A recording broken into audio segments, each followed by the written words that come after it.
Hello বন্ধুরা, লক্ষ্যজয় চ্যানেলে আপনাদের সবাইকে আন্তরিক স্বাগত। 2রা আগস্ট থেকে শুরু হয়ে গেল পশ্চিমবঙ্গ সরকারের নতুন প্রকল্প আমাদের পাড়া ও আমাদের সমাধান। এটা পাড়াভিত্তিক একটি ছোট কর্মসূচি, যার মূল উদ্দেশ্য হলো যে পাড়া বা এলাকায় ছোট ছোট সমস্যার সমাধান করা। 1 সপ্তাহ আগে মাননীয় মুখ্যমন্ত্রী এই নতুন প্রকল্পের ঘোষণা করেছেন, যার মাধ্যমে পাড়ার ছোটোখাটো সমস্যার সমাধান পাড়ার সাধারণ জনসাধারণ যেন করতে পারে। এর জন্য একটি ওয়েবসাইটও চালু হয়েছে। এই প্রকল্পকে বাস্তবায়ন করতে মুখ্যমন্ত্রী প্রতিটি বুথকে 10 লক্ষ টাকা ফান্ড দিচ্ছেন। মোট 3টি বুথ নিয়ে একটি ক্যাম্প হবে। এই ক্যাম্পে সাধারণ মানুষ গিয়ে তাদের সমস্যার কথা জানাতে পারবেন। এই ক্যাম্প 2রা আগস্ট থেকে শুরু হচ্ছে।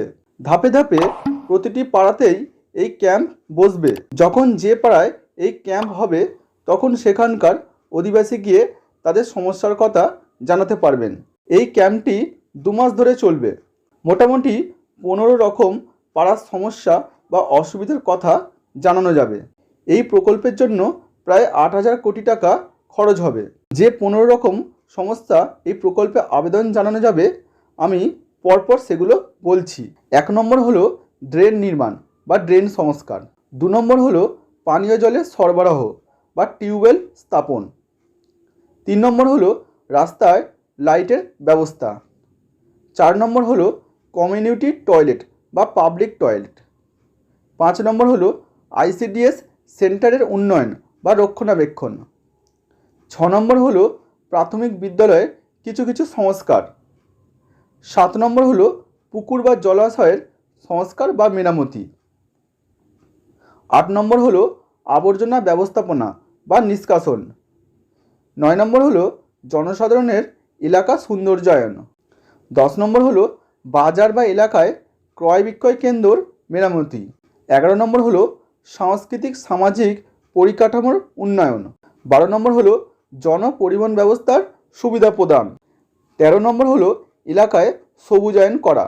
14 নম্বর হলো গবাদি পশুর জন্য সঠিক ব্যবস্থাপনা এবং 15 নম্বর হলো পর্যাপ্ত বিদ্যুতায়নের ব্যবস্থা করা। অর্থাৎ এখানে দেখা যাচ্ছে যে বিভিন্ন রকম পাড়ার সমস্যা এই ক্যাম্পে জানানো যাবে। পুজোর আগে এই প্রকল্পের সঙ্গে সঙ্গে আরও একটি দারুণ সুসংবাদ হলো যে এবছর সারা রাজ্যের পুজো কমিটিগুলো পেতে চলেছেন 1,10,000 টাকা করে অনুদান।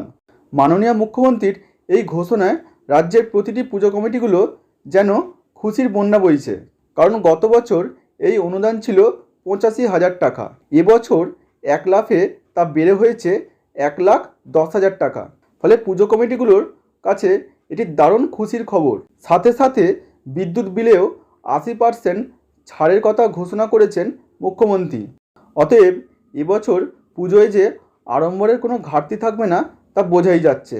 এই নতুন ইনফরমেশনগুলি আপনাদের কাছে আমি শেয়ার করলাম। ভিডিওটি যদি আপনাদের ভালো লাগে তাহলে অবশ্যই চ্যানেলটিকে লাইক, কমেন্ট এবং সাবস্ক্রাইব করতে ভুলবেন না।